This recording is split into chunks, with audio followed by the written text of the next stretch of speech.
Sir, एक बार फिर से आपका बहुत बहुत स्वागत है इस कार्यक्रम में। बहुत बहुत सभी का श्रोताओं का और धन्यवाद। सभी दर्शकों का भी बहुत बहुत स्वागत है। सभी समयदानियों का भी कोटि कोटि आभार, नमन, वंदन, प्रणाम करता हूँ। जी सर, जैसे कि पिछले कार्यक्रम में हम चर्चा कर रहे थे अश्वमेध यज्ञ की, लेकिन अभी मेरे मन में यह सवाल उठा कि हमने पुत्रष्टि यज्ञ के बारे में भी सुना है, तो ऐसे में क्या पुत्रष्टि यज्ञ और अश्वमेध यज्ञ एक ही है या दोनों में अंतर है? नहीं, इसमें अंतर है, क्योंकि अश्वमेध यज्ञ तो प्राय पहले राजाएं करते रहते थे।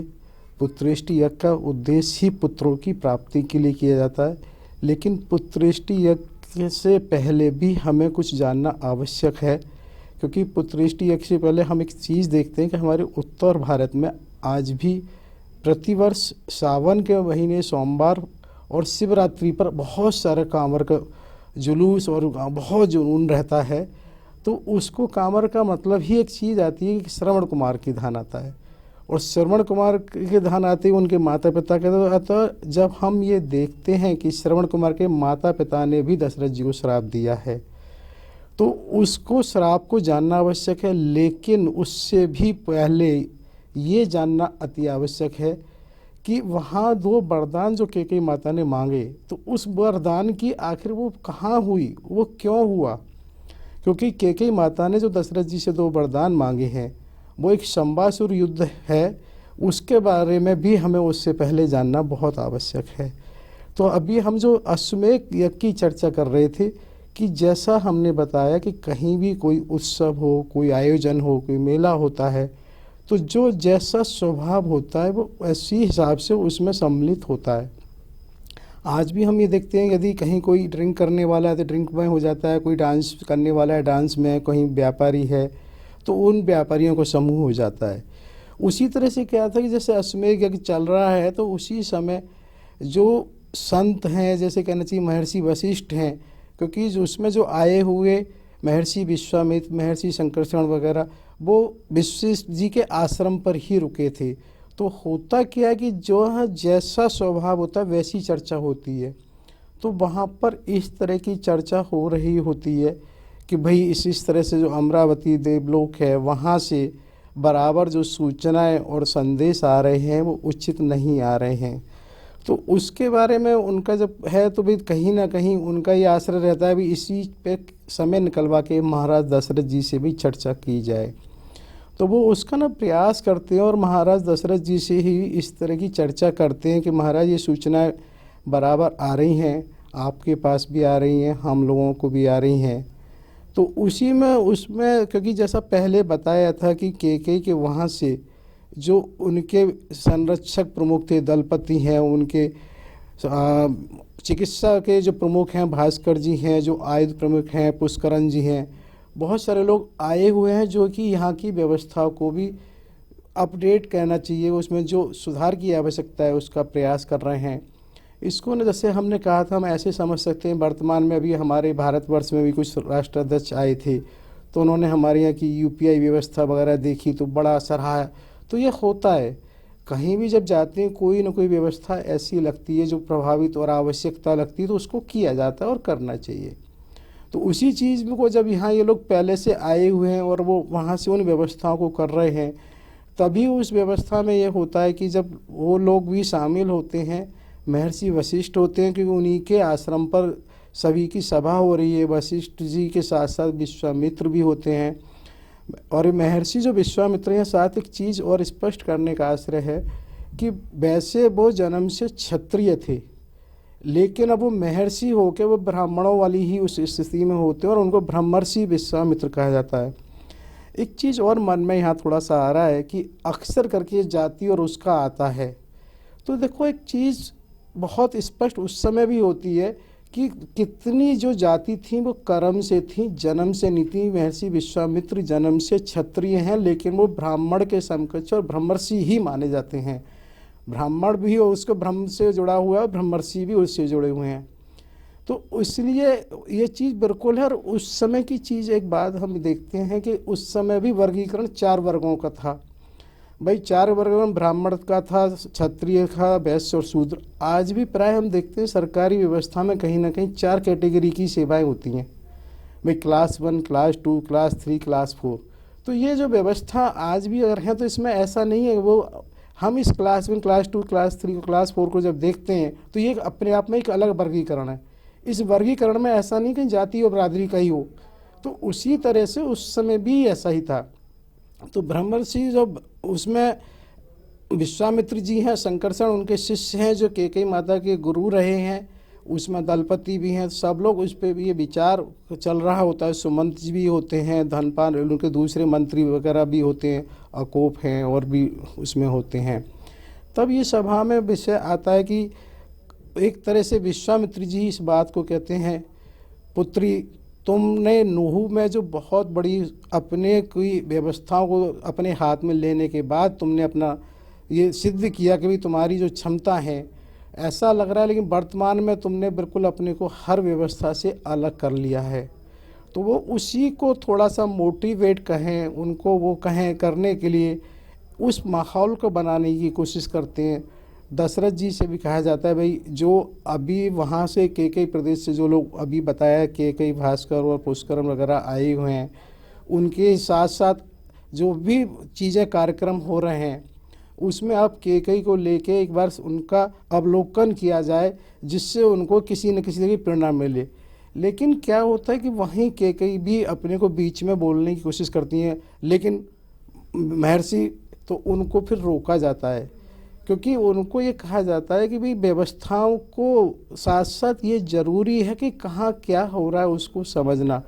उनकी ये इच्छा होती है कि मैं यहाँ पर एक राजकुल वधू हूँ, तो राजकुल वधू की मर्यादा में ही रहना चाहती हैं वो। और ये चीज़ उनके व्यक्तित्व से झलकती है कि वो आवश्यकता के हिसाब से ही अपने को वहाँ पर प्रस्तुत करती हैं, जहाँ जिस रूप में वो हैं। जब वो योद्धा में है तो बिल्कुल वो योद्धा की तरह से ही वस्त्र आभूषण और सारे कार्यशैली वही होती है।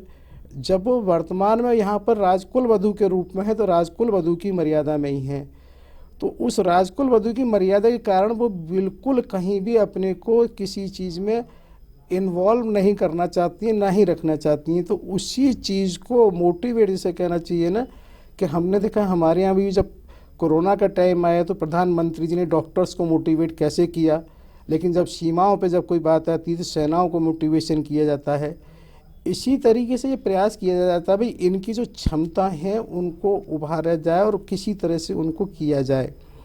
तो उसमें दशरथ जी से जब कहा जाता है कि भी इनके साथ अवलोकन किया जाए, तो दशरथ जी भी सही मायने में वो इस बात को समझ रहे थे और वो भी चाहते थे कि ये इन्वॉल्व हों, लेकिन दबाव में नहीं चाहते थे कहीं लगे। इसको हम ऐसे मान सकते हैं जैसे कोई वर्तमान में कोई कहीं कुलवधू और पुत्रवधू अगर आती है और बहुत क्वालिफाइड वो डॉक्टर है और कहीं नर्सिंग होम पहले से चल रहा है, तो सब ये चाहते हैं उनकी सेवाओं का लाभ लिया जाए, क्योंकि सबको लगता है जो विशेष है तो उससे सबको लाभ मिलना चाहिए।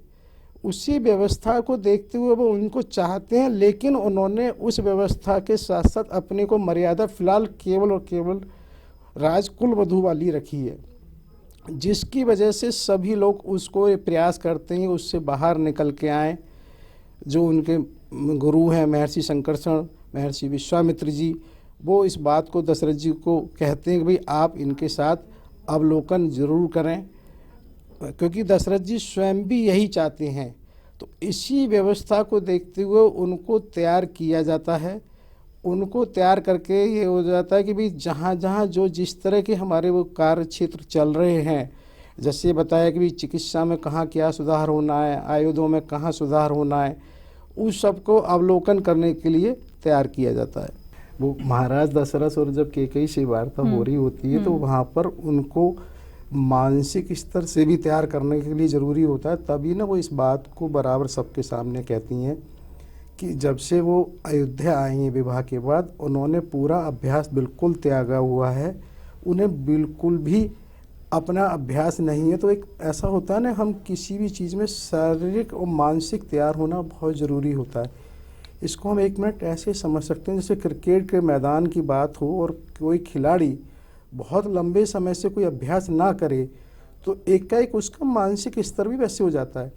भाई कोई भी किसी भी तरह का खिलाड़ी होगा, हम तो करें चाहे कुश्ती का हो, ओलंपिक गेम का हो, तो जब वो खिलाड़ी लगातार अभ्यास करके ही उसका विश्वास और उसका शरीर दोनों उस स्थिति में होते हैं, मानसिक और शारीरिक, वो अपने को सक्षम पाता है। तो यहाँ इस बात को विशेष कहती है कि मेरा बिल्कुल अभ्यास नहीं होने के कारण मैं अभी ऐसी स्थिति में नहीं हूँ। लेकिन सब लोग उनको इसलिए तैयार करते हैं कि नहीं, उन्हें मालूम है इनकी क्षमताओं की कमी नहीं है, बस इनकी क्षमताओं को एक बार इन्हें किसी भी तरह से उभारना है कि नहीं, कहीं कोई दिक्कत नहीं है। तो उसी समय जब ये बात आती है कि भाई अभ्यास करने के लिए कैसे हो सकता है, तो वो कहते हैं भाई बराबर यहाँ दलपति भी हैं, महर्षि संकर्षण भी हैं, जिनके साथ उनके भाई युधाचित भी हैं, कि पहले जब वो अभ्यास करा है तो उन्हीं लोगों के साथ किया है। उनको इसके लिए भी तैयार किया जाता है कि जितना आप अभ्यास के लिए होंगी उस सारा अभ्यास यहाँ संभव है। और उसी अभ्यास को लेके जब तैयार किया जाता है, लेकिन फिर भी कहीं ना कहीं मन में एक कहीं संशय सा रहता है। तो जिस संशय को लेके महर्षि विश्वामित्र कुछ कहते हैं तो वो अपने को थोड़ा ये महसूस कराते हैं कि नहीं, तुम्हारी बहुत ज़रूरत है। तो वो कहते हैं नहीं, गुरु का तो आदेश ही सर्वोपरि होता है, गुरु को कहीं कुछ ऐसा कहने की आवश्यकता नहीं है।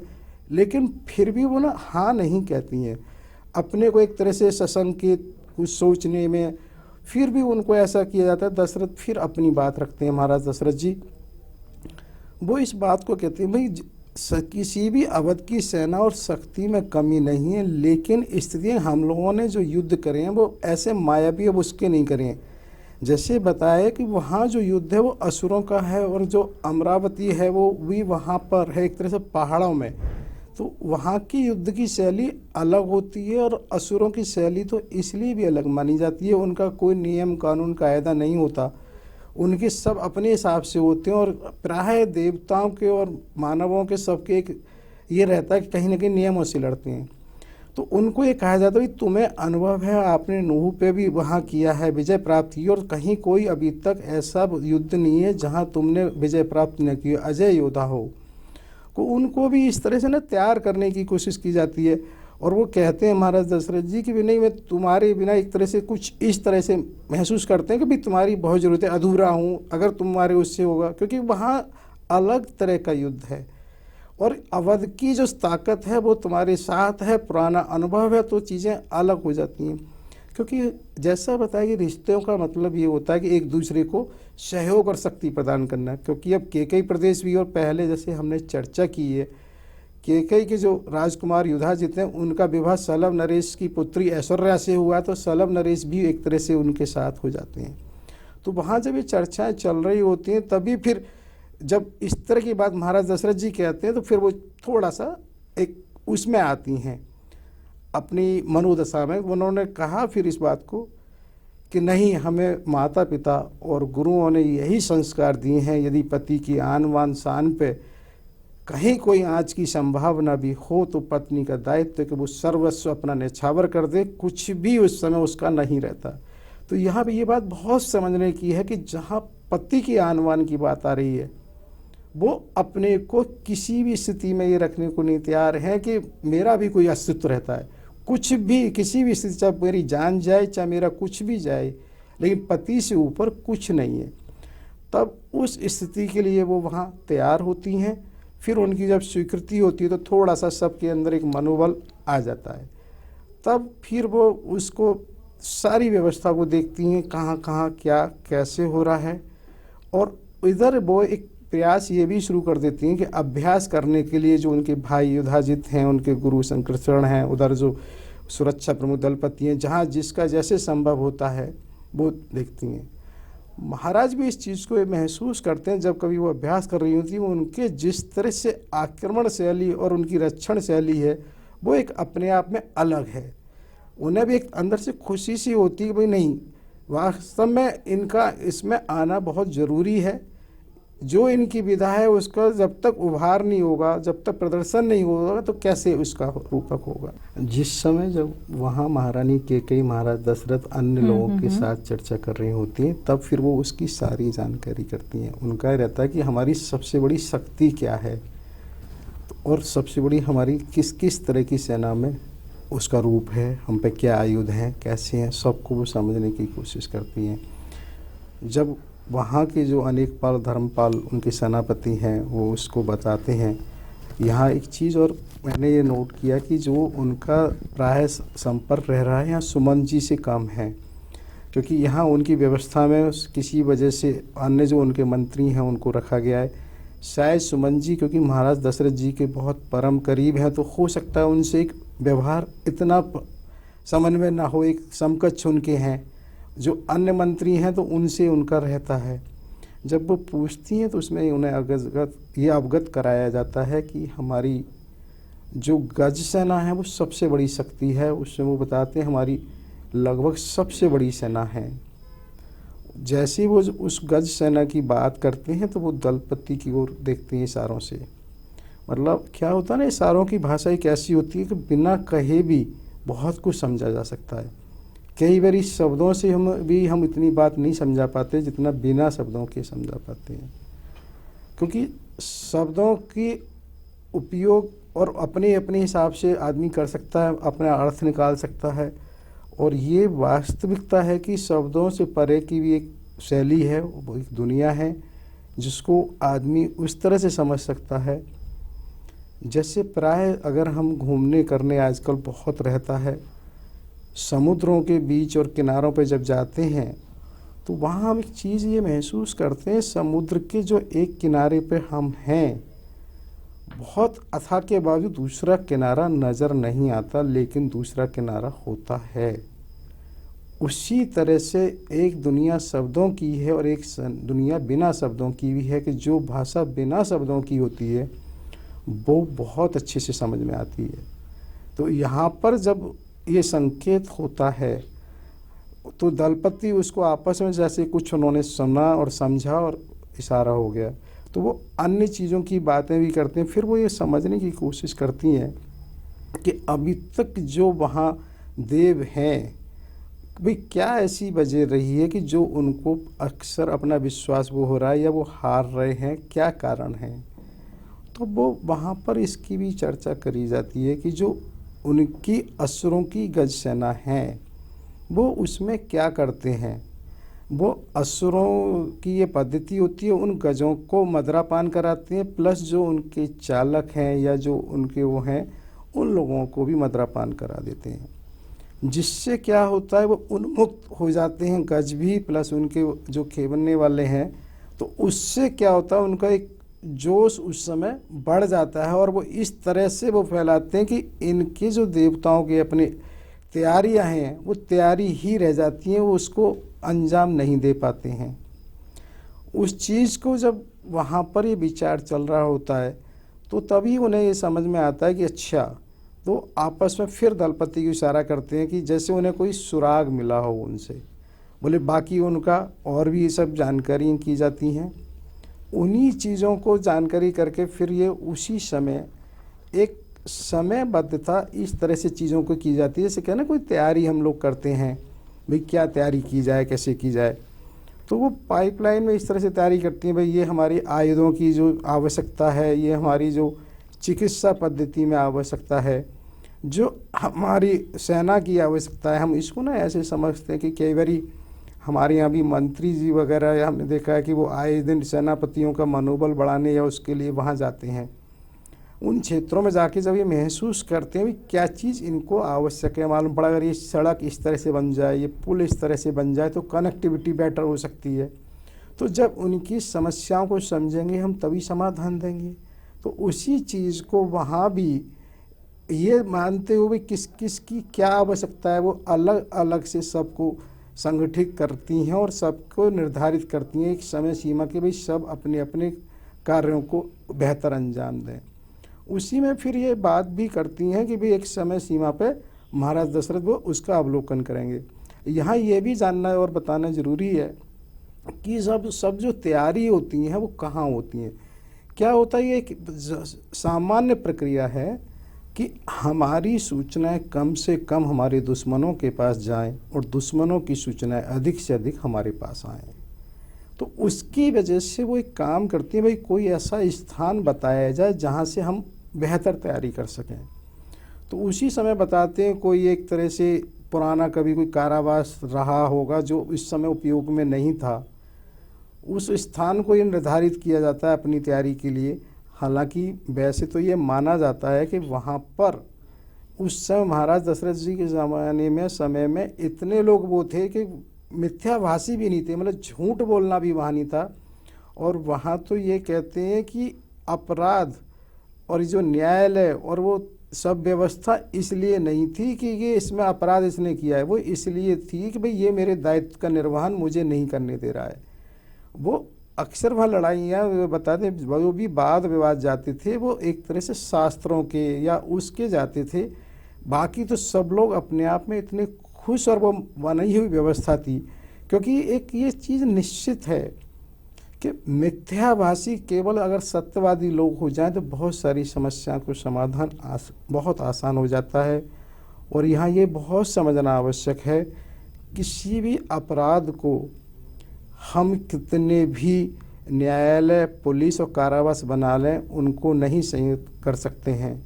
अपराध को संयत करने के लिए आशय को हर हालत में करना होता है कि जितने अपराध होते हैं वो किसी न किसी आशय से होते हैं। और प्रायः व्यक्ति जो आशय है वो नहीं सही हो पाता है, जिसकी वजह से आज भी अगर हम कहीं स्थान ऐसे देखें, जैसे महाराष्ट्र में एक शनि महाराज का मंदिर है, तो वहाँ लोग ये कहते हैं कि बिल्कुल सारे दरवाजे और सुरक्षा की दृष्टि से कहीं मन में नहीं है, खुले होते हैं। तो जब सब चीज़ खुली होती तो वहाँ पे किसी कानून के अंतर्गत नहीं है, क्योंकि वहाँ व्यक्ति स्वयं ही स्वयं को खोजो की तरीके से उसने खोजा हुआ है कि हर कार्य का प्रतिफल मिलता है, तो उसके लिए वो गलत करने का आशय ही नहीं लाता है। तो हमें इसकी बहुत आवश्यकता है कि भाई ये वास्तव में आशय को कैसे सुधारा जाए। अगर व्यक्ति का आशय सुधर जाएगा तो बहुत सारी चीज़ वैसे ही सुधर जाएंगी। तो आशय सुधरने के लिए बहुत आवश्यक है स्वयं ही स्वयं को खोजो, क्योंकि सभी को आवश्यक है जो कुछ हो रहा है वो स्वयं जो हो रहा है हमें उसी को खोजना है। हमने बहुत पहले भी ये वर्णन किया था कि किस तरह महारानी कौशल्या जी के उसमें वो अवरोध आते हैं और किस तरह ऊपर वाली परम सत्ता जो उसको स्वयं हमें नहीं कुछ नजर आ रहा है वो कैसे उसको मैनेज कर रही हैं। नाव डूबती हैं, सुमंत्र और दशरथ जी मिलते हैं, वो बहते हुए उसी टापू पे पहुंच जाते हैं। उनकी मछली तिमिंगल द्वारा किस तरह उससे दूसरी एक मछली का युद्ध होता है, आपस में मिलते हैं, फिर होते हैं। ये सब चीज़ें हमें इस बात का द्योतक हैं कि कहीं ना कहीं वो स्वयं जो कुछ हो रहा है हमें उसी को खोजना है। और ये केवल इस घटना के माध्यम से हम सोच रहे हैं, लेकिन इस सारी चीज़ को हमें सबको अपने ऊपर भी जीवन में लागू करें। निश्चित रूप से हम पाएंगे, अगर सब कुछ खोजेंगे, बहुत कुछ ऐसा हम सबके जीवन में घटता है कि जिसका उत्तर हमें लगता है कैसे हुआ था, हुआ तो था, कैसे हुआ, क्यों हुआ, हम निश्चित पाएंगे। तो हमें स्वयं ही उस स्वयं को खोजना है कि क्या है, दूसरे के द्वारा नहीं होगा। तो उसी चीज़ पे हम यहाँ आशय की बात कर रहे थे कि वहाँ कारावास वो इसलिए हो सकता है नहीं अनुपयोगी रहा हो, कुछ भी कारण हो सकते हैं, लेकिन जब वहाँ वो देखा तो वो समुचित उन्हें लगा।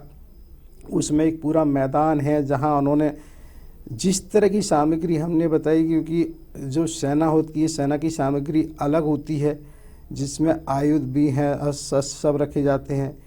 जहाँ युद्ध होते हैं हर हालत में युद्ध के साथ उनकी भोजन सामग्री और उसकी रसद सामग्री की भी आवश्यकता होती है, उसका भी व्यवस्था की जाती है। और युद्ध में घायल ना हो ऐसा नहीं हो सकता, तो उसकी व्यवस्था की तैयारियां भी की जाती हैं। वो भास्कर जी हैं उसके ही उसमें। और यहाँ एक चीज़ और ज़रूरी है जानना कि जहाँ जहाँ के कई प्रदेश के लोग हैं वहाँ वहाँ उनके साथ एक एक मंत्री या उनके अवध के भी हैं, जिससे किसी को ऐसा ना आभास लगे कि ये सब के कई आधिपत्य करता जा रहा है। नहीं, वो वहाँ उसी चीज़ को ऐसे करते हैं। और ये भी देखा जाता है यदि कहीं जब कोई विचार विमर्श होता है तो उस विचार विमर्श में महारानी केकई कभी ऐसा नहीं सोचती कि मुझे प्रत्यक्ष में आना है और उन्हें कोई जानकारी भी करनी है, तो वो कुछ इस तरह से प्रश्न को कहती हैं, महाराज कि अगर इसमें कुछ ये जानकारी मिल जाए तो और बेहतर हो।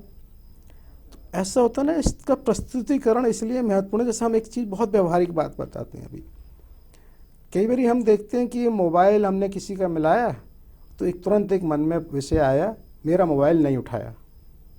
उसी को हम ये कहते हैं मोबाइल नहीं उठा। दोनों में हल्का सा अंतर है, लेकिन भाव में बहुत अंतर हो गया। नहीं उठा का मतलब है वो किसी कारण से ऐसा रहा, वो कहीं व्यस्त हो, कुछ भी हो सकता है। और नहीं उठाया का मतलब हमने सीधा ये उस पर आरोप लगाया। तो ये शब्दावली का जो उपयोग है ना, ये भाव को दर्शाता है, और भाव ही हमारे यहाँ बहुत महत्वपूर्ण है।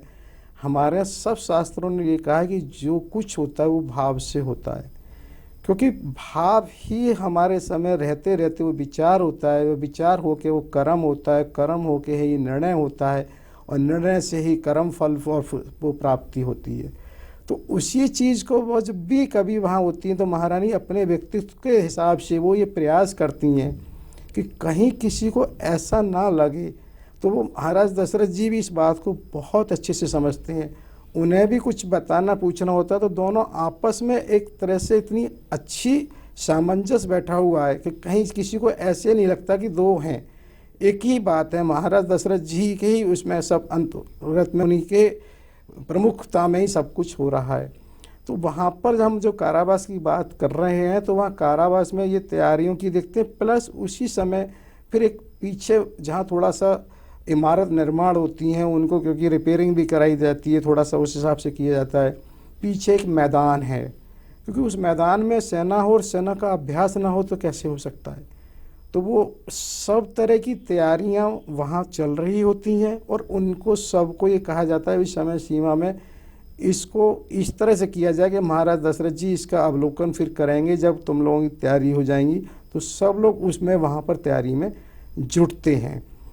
इधर जब ये बात होती है, एक तरफ तैयारी चल रही होती है, फिर विचार विमर्श शुरू होता है भी वहाँ की स्थिति के बारे में क्या है, वहाँ हमें ये पता लगे भाई किस तरह से है। तो एक बात ये आती है, अगर हमें वहाँ युद्ध करना है तो युद्ध करने के लिए जैसे हम लोग आज देखते हैं कैंप ऑफिस अक्सर करके बनाए जाते हैं, तो उसी तरह से एक आधार शिविर की बात हुई। भी आधार शिविर कहाँ कैसे हो सकता है उसके बारे में भी विचार विमर्श होता है। भी हम कोई भी युद्ध करेंगे तो उसके लिए आधार शिविर, तब उसका ये विचार विमर्श होता है, क्योंकि जो लोग वहाँ जा चुके होते हैं उन्हें सब चीज़ों का बहुत अनुभव रहा होता है। तो उस आधार शिविर में ये माना जाता है कि वहाँ एक घाघरा नदी है, काली गंगा है और एक शिव गंगा है, कुछ इस तरह से उनका मिलन कहीं होता है कि वहाँ पर एक टापू टाइप का निर्माण हो जाता है। तो वो ये माना जाता है भी उस टापू तक जो हम लोगों की तैयारी है, हम एक जलपोत टाइप से वहाँ पहुँचेंगे, और उसमें उसको हम ऐसा सोचा जाता है। जी सर, बहुत ही विशेष जानकारी आज भी इस कार्यक्रम के माध्यम से हमें आपसे प्राप्त हो रही है, हमारे दर्शकों को प्राप्त हो रही है। हालांकि मन नहीं कर रहा कि इस कार्यक्रम को यहाँ पर विराम दिया जाए, लेकिन समय अब हमें इजाजत नहीं दे रहा। तो ऐसे में अगले कार्यक्रम में, यानी कि इस कार्यक्रम की अगली श्रृंखला में हम इसी प्रसंग को आगे बढ़ाएंगे। लेकिन तब तक के लिए आपने अपना कीमती समय दिया, उसके लिए बहुत बहुत धन्यवाद आपका। जय सिया राम। सभी दर्शकों सभी को सादर नमन वंदन प्रणाम करता हूँ। आप हमारे संत वाणी चैनल को सब्सक्राइब करें, वीडियो को लाइक करें, शेयर करें, और हाँ, बेल आइकन पर क्लिक करना बिल्कुल ना भूलें, ताकि हमारी किसी भी वीडियो की सूचना सबसे पहले आपको मिले।